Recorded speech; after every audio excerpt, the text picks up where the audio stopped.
Hello friends, myself Anjali Kushwaha and welcome to my channel Amazing World of Science। Friends, आज हम पढ़ेंगे class 7 का एक chapter temperature and heat. शुरू करने से पहले एक बार बात कर लेते हैं कि लास्ट वीडियो में मैंने आपसे पूछा था कि अगर हम रोज़ पेटल को विनेगर सॉल्यूशन में डालेंगे और सोप सॉल्यूशन में डालेंगे तो दोनों में क्या चेंजेस देखने को मिलेंगे। तो अगर हम किसी रोज़ पेटल को विनेगर सॉल्यूशन में डालते हैं तो रोज़ पेटल का कलर या तो पिंक हो जाएगा या तो ऑरेंज हो जाएगा, और अगर हम रोज़ पेटल को सोप सॉल्यूशन में डालते हैं तो रोज़ पेटल का कलर ग्रीन में चेंज हो जाएगा। ठीक है, अब हम बात करते हैं टेम्परेचर एंड हीट की।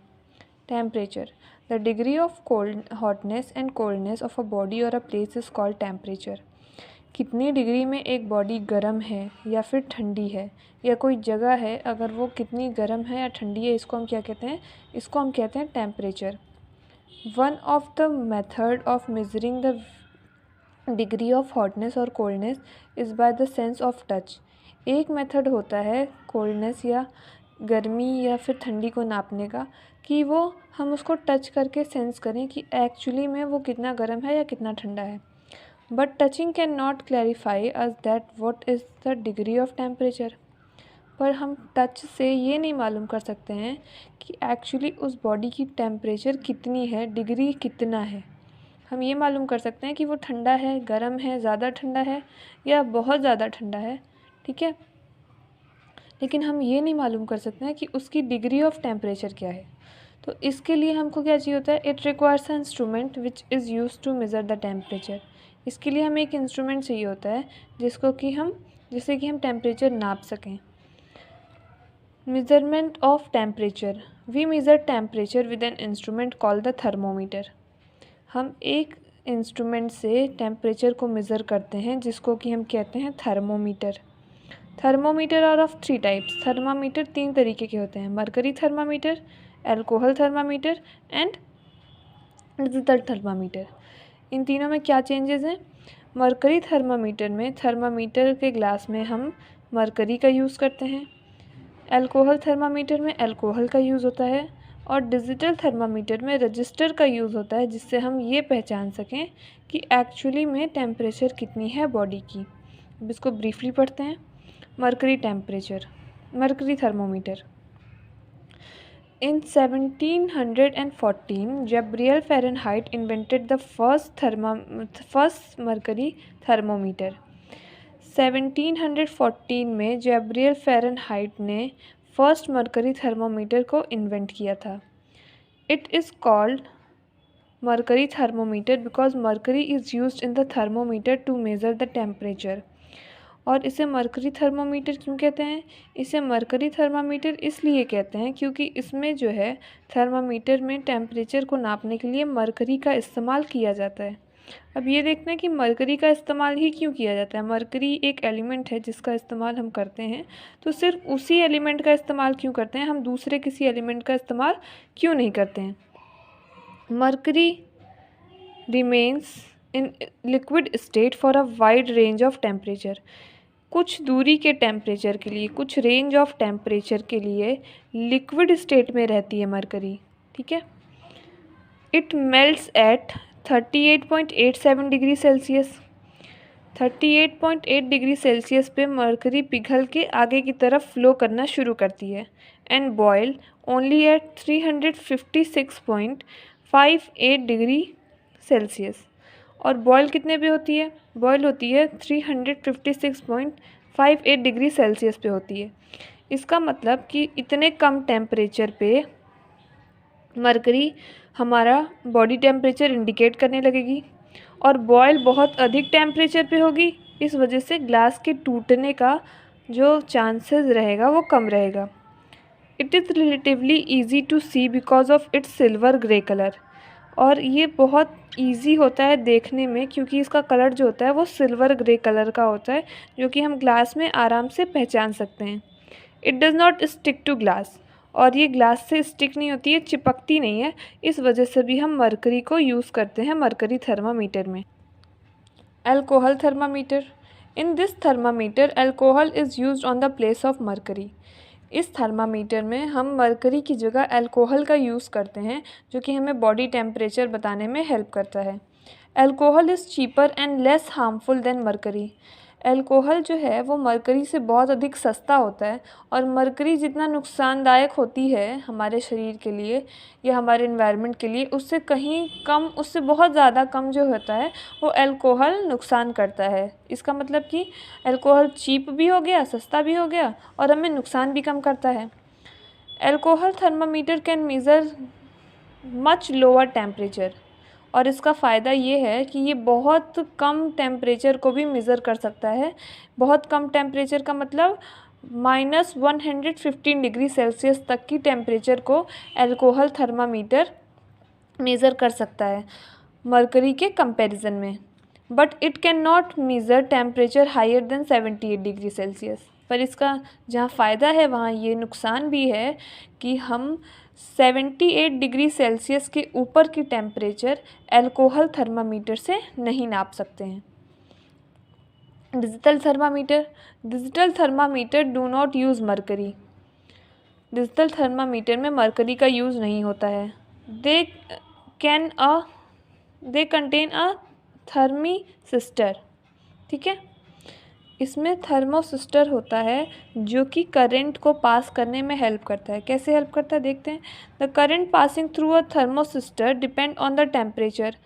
कितना करंट पास करेगा थर्मोसिस्टर से, ये डिपेंड किस पे करता है, टेम्परेचर पे। बॉडी की टेम्परेचर कितनी है इस चीज़ पे डिपेंड करता है कि कितना करंट थर्मोसिस्टर से पास होगा। Another small device inside a digital thermometer measure the current passing through the thermistor. और एक बहुत छोटा डिवाइस होता है डिजिटल थर्मामीटर में जो कि ये मेज़र करता है कि थर्मिसिस्टर से कितनी मात्रा में करंट पास हो रहा है, and send this information to the liquid crystal display LCD। और फिर ये जो स्मॉल डिवाइस होता है वो इन्फॉर्मेशन भेजता है LCD के पास, लिक्विड क्रिस्टल डिस्प्ले के पास, जहाँ की हमारा थर्मामीटर में टेम्परेचर दिखाई देता है। Where the temperature is displayed in digits, जहाँ की हमको डिजिट्स में हमारा टेम्परेचर दिखाई देता है। यहाँ एक नोट करने वाली बात यह है कि बॉडी की नॉर्मल टेम्परेचर कितनी होती है। तो बॉडी की नॉर्मल टेम्परेचर कितनी होती है, the normal body temperature is 37 degree Celsius. Degree Celsius में जो होता है वो 37 डिग्री सेल्सियस होता है, एंड 98.6 डिग्री फ़ारेनहाइट। और 98.6 डिग्री फ़ारेनहाइट ये नॉर्मल टेम्परेचर फ़ारेनहाइट में होता है। Temperature scale. The two commonly used scale are the Celsius scale and the Fahrenheit scale। जो सबसे ज़्यादा कॉमन स्केल्स होते हैं टेम्परेचर को नापने के लिए, मेज़र करने के लिए, वो कौन कौन से होते हैं, वो होते हैं सेल्सियस स्केल और फ़ारेनहाइट स्केल। इसके अलावा एक तीसरा स्केल भी होता है केल्विन स्केल, जिसको कि आप बड़े क्लासेस में पढ़ेंगे, तो हम यहाँ पे डिस्कस नहीं करते हैं क्योंकि हमारे यूज़ की चीज़ नहीं है। तो पहला चीज़ कौन सा आता है, पहला चीज़ आता है Celsius scale. This scale is indicated by degree Celsius. ये होता है उसका सिंबल डिग्री सेल्सियस, जिसमें कि सेल्सियस स्केल नापा जाता है। In honour of Anders Celsius. किसके ऑनर में ये नाम रखा गया है, ये नाम रखा गया है, ये डिग्री सेल्सियस नाम रखा गया है एंड्रस सेल्सियस के ऑनर में, उनको याद करते हुए। On this scale the melting point of pure ice is taken as 0 degree Celsius. और इस पे जो प्योर आइस की मेल्टिंग पॉइंट है वो हम 0 डिग्री सेल्सियस लेते हैं, and the boiling point of pure water as 100 degree Celsius. और इस स्केल पे जो बॉइलिंग पॉइंट होता है प्योर वाटर का वो होता है 100 डिग्री सेल्सियस। दूसरा आता है फ़ारेनहाइट स्केल।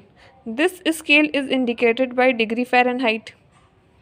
इसको हम डिग्री फ़ारेनहाइट, मतलब ये होता है हमारा सिंबल, इससे इंडिकेट करते हैं। रीड एज डिग्री फ़ारेनहाइट, और हम इसको कैसे पढ़ते हैं, डिग्री फ़ारेनहाइट के उसमें पढ़ते हैं। On this scale 32 degree Fahrenheit is taken as the melting point of the pure ice. Pure ice कितने डिग्री पे मेल्ट करेगा, 37 डिग्री फ़ारेनहाइट पे, and the boiling point of pure water is 212 degree Fahrenheit. मतलब कि हमारा Celsius में कितना था, सेल्सियस में प्योर वाटर की बॉइलिंग पॉइंट थी 100 डिग्री सेल्सियस और फ़ारेनहाइट स्केल में 212 फ़ारेनहाइट डिग्री सेल्सियस। अब देखते हैं कि ये दो फार्मूलाज हैं तो एक्चुअली ये कन्वर्ट कैसे होंगे। ठीक है, दो अलग अलग डिग्री तापमान है नापने के लिए, तो हम दोनों को एक दूसरे में कन्वर्ट कैसे करेंगे। Conversion formula, two simple equation will help us to convert one temperature scale into another. दो सिंपल इक्वेशन जो है वो हमारी हेल्प करेंगे कि हम एक टेम्परेचर स्केल से दूसरे टेम्परेचर स्केल में कैसे कन्वर्जन करें। पहला equation F is equals to C into 9/5 plus 32। यहाँ F फ़ारेनहाइट इंडिकेट कर रहा है और डिग्री सेल्सियस को C इंडिकेट कर रहा है।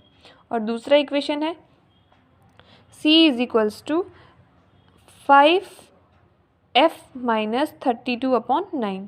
ठीक है, दूसरा इक्वेशन हमारा ये है। यहाँ भी सेम चीज़ है, C को इंडिकेट कर रहा है डिग्री सेल्सियस और F मतलब डिग्री फ़ारेनहाइट, यहाँ डिनोट कर दिया है हमने। एक क्वेश्चन देखते हैं कि एक्चुअली ये कैसे चेंज होगा। Convert 86 degree Fahrenheit two degree Celsius. अब हम 86 डिग्री फ़ारेनहाइट को डिग्री सेल्सियस में कैसे चेंज करेंगे। तो यहाँ हमको फार्मूला लगेगा C is equals to 5F minus 32/9। यहाँ हम सब रखते गए, ये हमारा डिग्री फ़ारेनहाइट दिया हुआ है, हमने फ़ारेनहाइट की जगह पे इसको 86 को रख दिया। 86 में से जब 32 माइनस करेंगे तो आएगा 54। 54 को 5 से इंटू किया और 9 से डिवाइड कर दिया। टोटल टेम्परेचर हमारा कितना आया, 30 डिग्री सेल्सियस।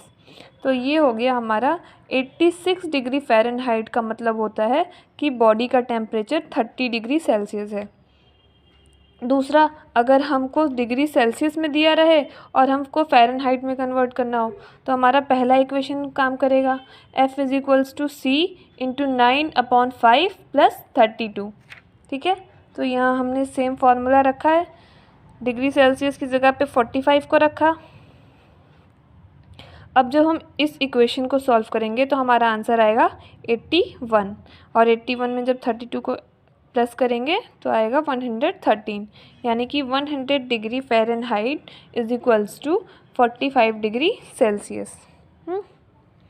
ये तो इक्वेशन हो गया। अब एक्चुअली हीट क्या होती है, हीट हम किस तरीके से डिफ़ाइन कर सकते हैं ये एक बार देखते हैं। Heat a form of energy, heat जो है वो एक तरह की एनर्जी फॉर्म है, मतलब एनर्जी का मानक है। When there is a difference in temperature between two bodies, a certain type of energy flows between them. This energy is called heat energy. जब कोई दो बॉडी होती है, जैसे ये हो गया बॉडी A, ये होगी बॉडी B, तो जब इन दोनों के टेम्परेचर में को एक टेम्परेचर का भी अगर डिफरेंस रहेगा तो जो ज़्यादा टेम्परेचर वाला है बॉडी वो लो टेम्परेचर वाले को हीट पास करेगा, यानी कि जो गर्म चीज़ है वो ठंडे चीज़ को हीट प्रोवाइड करेगी और वो ठंडा चीज़ धीरे धीरे गर्म होना शुरू करेगा। तो दो अलग अलग बॉडीज़ जिनके बीच में 1 डिग्री सेल्सियस का भी या 0.5 डिग्री सेल्सियस का भी अगर फ़र्क है तो जो एनर्जी पास होती है गर्म बॉडी में से ठंडे बॉडी को, उस बॉडी को क्या कहते हैं, उस एनर्जी को क्या कहते हैं, उस एनर्जी को कहते हैं हीट एनर्जी। उस सर्टेन टाइप ऑफ एनर्जी को हम कहेंगे heat energy. Heat energy flows into a body, it warms the body. जब ये बॉडी की तरफ फ्लो करेगी तो बॉडी को वार्म करेगी, गर्म करेगी। When it flow out of the body it cools the body. और जब ये बॉडी से बाहर की तरफ मूव आउट करेगी तो ये बॉडी को कूल करेगी। When a hot body and a cold body are in contact, जब एक गर्म बॉडी और एक ठंडी बॉडी एक दूसरे के कांटेक्ट में रहती है, the hot body loses heat energy. तो जो गर्म वाला बर्तन रहेगा, जो गर्म वाला शरीर रहेगा, वो क्या करेगा, वो हीट एनर्जी को लूज़ करना शुरू करेगा, मतलब अपने तरफ से बॉडी में फ्लो आउट करेगा। ठीक है। तो वो क्या करेगा, वो अपनी तरफ से हीट रिलीज़ करना शुरू करेगा, जिसको कि हीट एनर्जी कहते हैं। While the cold body gain heat energy, और वहीं जो कोल्ड बॉडी होगी वो जो है वो अपनी तरफ हीट एनर्जी को गेन करेगी, अपनी तरफ खींचेगी, जिससे कि वो कोल्ड बॉडी गर्म होने की प्रक्रिया में शामिल हो जाएगी। Measuring heat energy and any other form of energy for the matter is measured in calories और joules। हीट एनर्जी या कोई भी फॉर्म ऑफ एनर्जी अगर हम किसी बॉडी के, किसी मैटर के फॉर्म ऑफ एनर्जी को मेज़र कर रहे हैं, नाप रहे हैं, तो हम उसको किस चीज़ में नाप सकते हैं? एक तो होता है हमारा कैलोरीज में हम नाप सकते हैं, और दूसरा होता है हमारा जूल, हम जूल्स में उसको नाप सकते हैं। In SI system heat energy is measured in joules, और एसआई सिस्टम यानी कि इंडियन स्टैंडर्ड सिस्टम से जब हम इसको नापेंगे तो ये जूल में हम इसको मेज़र करेंगे। The system used to represent joule is J, और जूल को रिप्रेजेंट करने के लिए जो सिंबल यूज़ होता है उसको हम क्या कहते हैं? उसको हम जे से डिनोट करते हैं। जैसे कि हम मीटर को एम से डिनोट करते हैं, सेंटीमीटर को सीएम से डिनोट करते हैं, उसी तरीके से जब हम जूल को मेज़र करेंगे और उसको डिनोट करेंगे तो उसको हम किससे करेंगे? कैपिटल जे से करेंगे। मोड ऑफ हीट ट्रांसफ़र, अब देखते हैं कि कितने तरीके के हीट ट्रांसफ़र होते हैं। तो हीट ट्रांसफ़र किस किस तरीके से होते हैं और कितने तरीके के होते हैं? The method by which heat is transferred from one region to another are called the mode of heat transfer। एक मेथड, वो मेथड जिससे कि हीट ट्रांसफ़र हो रही है एक बॉडी से दूसरी बॉडी में, उसको हम कहते हैं heat transfer, mode of heat transfer. There are 3 modes of heat transfer, और यहाँ 3 तरीके होते हैं हीट ट्रांसफ़र का, मतलब हीट का ट्रांसफ़र करने का 3 तरीका होता है, जिसको कि हम कहते हैं conduction of heat, convention of heat and radiation of heat. Conduction of heat, conduction is the primary mode of heat transfer in solid. Solid में सबसे जो प्राइमरी मोड होता है, मतलब जो पहला मोड होता है हीट ट्रांसफ़र का, वो क्या होता है? कंडक्शन होता है। कंडक्शन ऑफ हीट से हीट ट्रांसफ़र होती है।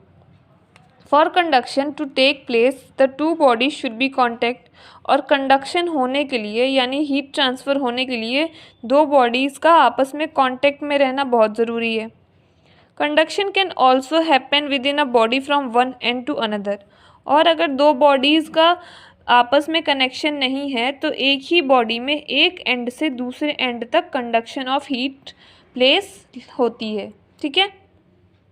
दूसरा, इसका जो एग्ज़ाम्पल होता है वो क्या होता है? इसका एग्ज़ाम्पल होता है कंडक्टर एंड इंसुलेटर।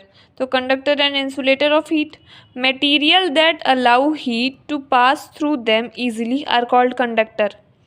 जो मटेरियल हीट को अपने आप में पास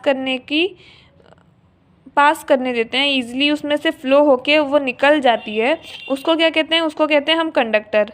all metals are good conductor of heat, और जितने भी मेटल्स होते हैं वो जो होते हैं वो गुड कंडक्टर होते हैं, हीट के गुड कंडक्टर होते हैं। Material that do not allow heat to pass through them are called insulator, और वो मटेरियल जो कि हमको हीट पास करने में मदद नहीं करते हैं उसको हम क्या कहते हैं? इंसुलेटर।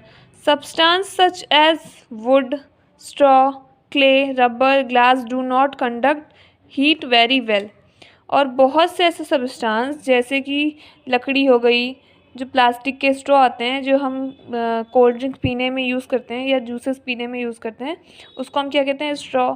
तो वो चीज़ हो गया, मिट्टी हो गई, रबर हो गया, ग्लास हो गया, ये चीज़ें जो हैं वो बॉडी में हीट कंडक्ट नहीं करने देती हैं। Convention of heat, the mode by which heat is transferred by the mass movement of the liquid or gas itself is called convection। वो तरीका जिससे कि हीट पास होती है, कितने मात्रा में पास होती है एक लिक्विड में या गैस में, उसको हम क्या कहते हैं? उसको हम कहते हैं convention. Convention is primary mode of heat transfer in liquid और गैसेस, और कन्वेंशन जो होता है वो प्राइमरी मोड होता है, पहला तरीका होता है लिक्विड और गैसेस में हीट ट्रांसफ़र करने का। तो कंडक्शन में क्या होता था, कंडक्शन जो था वो सॉलिड के हीट ट्रांसफ़र का प्राइमरी मोड था, और कन्वेंशन लिक्विड और गैसेस का प्राइमरी मोड है हीट ट्रांसफ़र करने का। Radiation of heat, energy travelling in form of waves is called radiation. कई बार हम देखते हैं कि जो एनर्जी होती है वो वेव्स के फॉर्म में ट्रेवल करती है, बिल्कुल ऐसे, ठीक है। तो उसको हम क्या कहते हैं, उसको हम कहते हैं radiation. Heat energy can travel in form of waves just like light, और हीट एनर्जी जब लाइट की तरह वेव्स के फॉर्म में पास होती है तो उन वेव्स को हम कहते हैं इलेक्ट्रोमैग्नेटिक वेव्स। जब हीट एनर्जी वेव के फॉर्म में लाइट की तरह ट्रेवल करने लगती है तो उन वेव्स को हम कहते हैं इलेक्ट्रोमैग्नेटिक वेव्स, ठीक है। तो ये था हमारा 3 तरीका जिससे कि हीट ट्रांसफ़र होती है, और ये हमारा थ्योरी सेक्शन अब जो है वो कंप्लीट हो गया। फ्रेंड्स, अगर आपको मेरी वीडियो पसंद आए तो उसे ज़्यादा से ज़्यादा लाइक करिएगा, शेयर करिएगा और सब्सक्राइब करिएगा।